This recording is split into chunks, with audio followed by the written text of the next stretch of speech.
Paradise চ্যানেলে আপনাদের সবাইকে স্বাগত। আমি চলে এসেছি রোজগার মতো আজকে একটি নতুন ভিডিও নিয়ে। নমস্কার। হাই ফ্রেন্ড, আমি মধুমিতা এসে গেছি তোমাদের সামনে আরেকটি রান্না নিয়ে। আমি আজকে করব মাটন রেজালা। মাটন রেজালা আমি যেইভাবে করি আমি তোমাদের সাথে সেটা শেয়ার করব। আমি এখানে 500 গ্রাম মাটন নিয়েছি, আর মাটনটা ভালোভাবে ধুয়ে নিয়ে আমি সেদ্ধ করে রেখেছি। কেন এখানে প্রেশার কুকারে আমি 2টো সিটি দিয়েছি, দিয়ে শুধু কিন্তু মাটনটা সেদ্ধ করেছি। এর মধ্যে কিন্তু কোনো রকম কোন মশলা নেই। আর স্টকটা আমি আলাদাভাবে রেখে দিয়েছি, কারণ মাটনের যে সমস্ত গুণ আছে সেগুলো এই স্টকের মধ্যে বেরিয়ে গেছে বলে তাই স্টকটা আলাদা করে রেখে দিয়েছি। এটা পরে আমি অ্যাড করে দেব। আর আমি এখন এর মধ্যে যে মশলাটা দেবো সেটা তোমাদের দেখাচ্ছি। এখানে আমি যেহেতু 500 মাংস নিয়েছি তার জন্য আমি এখানে নিয়েছি হাফ পেঁপে। এটা একটি মিহি পেস্ট আমি তৈরি করব। আর নিয়েছি 2টো পেঁয়াজ আর 1 ইঞ্চি মতো আদা। পেঁয়াজ দুটো আমি নিয়েছি সাইজে বড়। এবার আমি পেঁপে আর পেঁয়াজ আদা এগুলো ধুয়ে ভালোভাবে পেস্ট তৈরি করে আমি আসছি তোমাদের সামনে। দেখো এখানে আমি পেঁপেটার মিহি পেস্ট তৈরি করে নিয়েছি। এটা পেঁপেটা আমি ছোট ছোট টুকরো করে কেটে তারপরে মিক্সার গ্রাইন্ডারে ঘুরিয়ে ছোট এইভাবে পেস্ট বানিয়েছি। এবার এই পেস্টটা আমি এই মাংসের গায়ে মাখিয়ে রাখবো।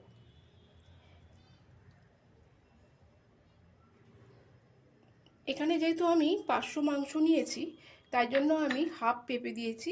এখানে যদি তোমরা 1 কিলো মাংস নাও তাহলে গোটা পেঁপে দেবে। পেঁপেটা মাখিয়ে আমি 2 ঘন্টা ধরে রেখে দেব। তারপরে আমি নেক্সট যেই স্টেপ নিতে হবে সেটাতে আমরা যাব।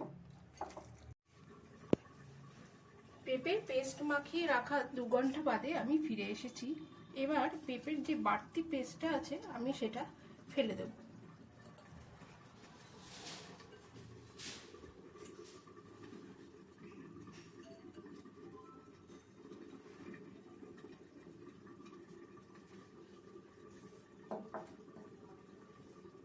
এবার আমি এর মধ্যে পরপর যেগুলো অ্যাড করব তোমাদের দেখাচ্ছি। এখানে আদা আর পেঁয়াজের পেস্ট তৈরি করে নিয়েছি একটা, আর নিয়েছি এখানে 4টে গোটা শুকনো লঙ্কা, আর খোয়া ক্ষীর 50 গ্রাম নিয়েছি, কারণ আমার 500 এখানে মাংস আছে। আর তোমরা 1 কিলো নিলে সেটা ডাবল হয়ে যাবে, এখানে 100 গ্রাম হয়ে যাবে। আর এখানে নিয়েছি মরিচ, গোলমরিচ, আর এখানে জিরে। এগুলো সমস্ত আমি নুনের চামচের মাপে নিয়েছি, সেটা তোমাদের আমি দেখাচ্ছি। এই নুনের চামচের মাপে আমি এই সমস্তগুলো নিয়েছি। আর এখানে নিয়েছি আমি ছোট এলাচ, 2টো বড় এলাচ, আর দারচিনি, লবঙ্গ, আর জায়ফল আর জয়িত্রী। আর এখানে তো তোমাদের আমি দেখালামই। এবার আমি এইগুলো পরপর কিভাবে মেশাচ্ছি তোমরা দেখো। প্রথমে এই পেস্টটা আমি মাংসের মধ্যে মিশিয়ে দেব। আর রেজালার মাংস যেহেতু সেহেতু আমি সিলার মাংসই নিয়েছি। এইভাবেই মাংসটা কেটে নিয়ে এসেছে।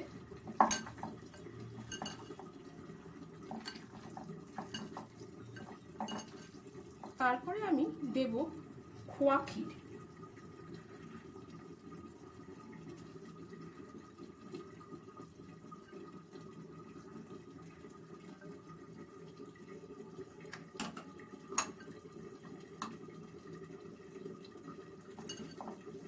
আমাদের যেহেতু গ্যাসের আভেনে রান্না করতে হয় তাই জন্যই আমি মাংসটা সেদ্ধ করে নিয়েছি যাতে সময়টা কম লাগে।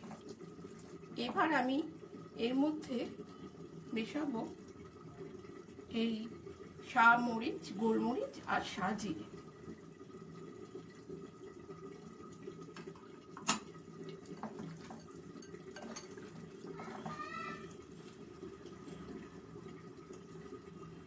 তারপরে এর মধ্যে আমি মেশাবো ছোট এলাচ, বড় এলাচ, জায়ফল জয়িত্রী,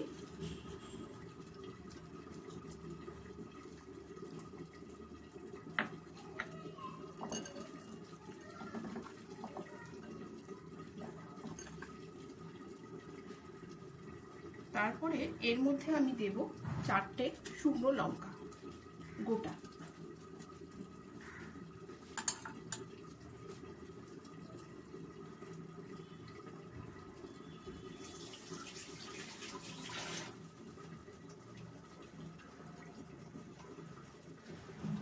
এখানে আমি 4 টেবিল চামচ মতো তেল রেখেছি। এই তেলটা সানফ্লাওয়ার অয়েল। আমি এটা মাংসের মধ্যে মিশিয়ে দেব।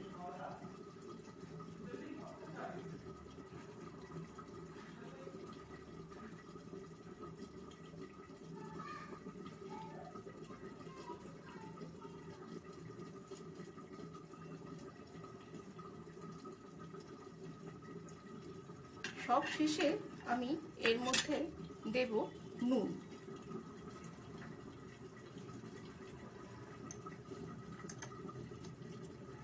এই ছোট চামচের 1 চামচ নুন আমি এর মধ্যে মেশাবো। মশলার পরিমাণ যদি সামান্য একটু কম বেশি হয় তাতে রান্নার মধ্যে কিছু পার্থক্য তেমন আসবে না, একমাত্র নুন ব্যতিরেকে। এবার আমি এটি হাতের সাহায্যে ভালোভাবে মেখে নেব, নিয়ে 8 থেকে 9 ঘন্টা ফ্রিজে রেখে দেব। তারপরে আমি এটি রান্না করব। 8-9 ঘন্টা হয়ে গেছে মাংসটা ম্যারিনেট করে রাখার পরে। ম্যারিনেট করার পরে মাংসটা আমার এই রকম হয়েছে। আর এখানে আমি একটি প্যান গরম করতে বসিয়েছি। এরপরে এই মাংসর মধ্যে আমি এখানে ফ্যাটানো টক দইটা দেব। এখানে আমার 150 গ্রামের মতো টক দই আছে, 500 মাংস বলে।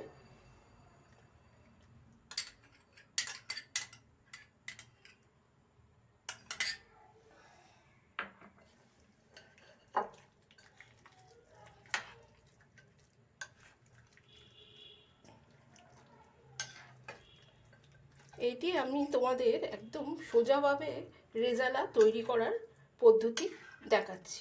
এতে তোমাদের সময়টাও কম লাগবে, আর মাংসটা সেদ্ধ না করে নিয়ে করলে তোমাদের এটি করতে 1 ঘন্টা 10 মিনিট 15 মিনিট লাগতো।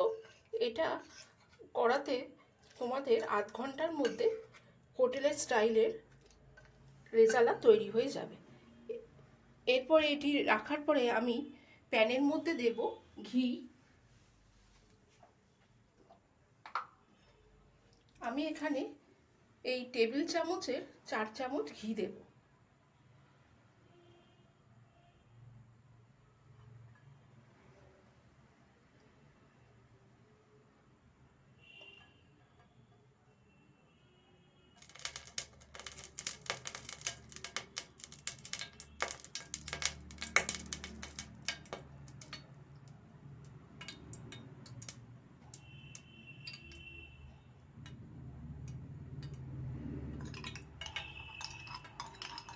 আমি 4 টেবিল চামচ ঘি এর মধ্যে অ্যাড করলাম।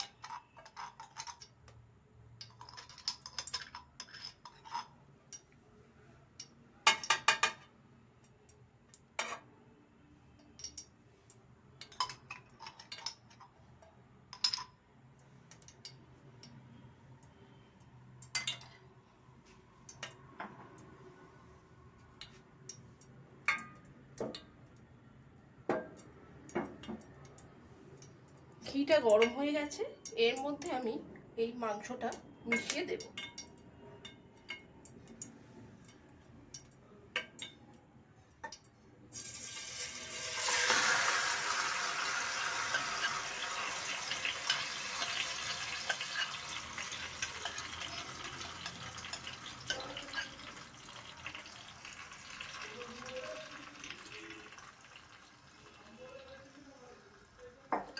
ম্যারিনেট করা মাংসটা দেওয়ার পরে আমি এটাতে চাপা দিয়ে একটু কম আঁচে মাংসটা রান্না করব।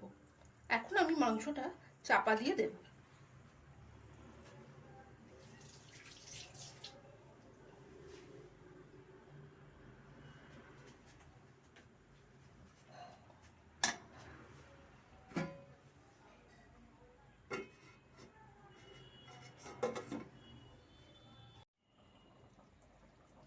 রেজালা যেহেতু পাতলা একটু ঝোলের মতো হয়, তাই জন্য আমি যে স্টকটা রেখেছিলাম এই স্টকটা আমি এই রেজালার মধ্যে মিশিয়ে দেব।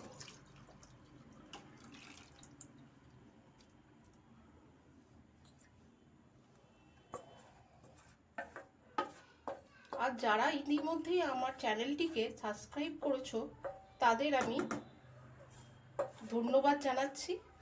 আর যারা লাইক, শেয়ার আর সাবস্ক্রাইব এখনও করোনি তারা খুব তাড়াতাড়ি চ্যানেলটিকে সাবস্ক্রাইব করে ফেলো ভালো ভালো রেসিপি দেখবার জন্য।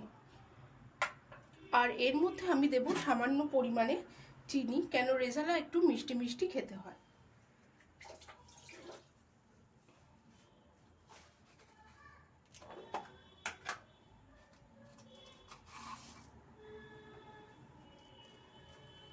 এই 1 চামচ চিনি আমি এর মধ্যে মিশিয়ে দিচ্ছি। এটি বাচ্চাদের দুধের কৌটোয় যেই চামচ থাকে সেই চামচে 1 চামচ। এবার এটি আবার চাপা দিয়ে আমি হতে দেব। হওয়ার পরে আমি তোমাদের দেখাবো জিনিসটা কেমন হয়েছে, তারপরে সার্ভ করে দেব।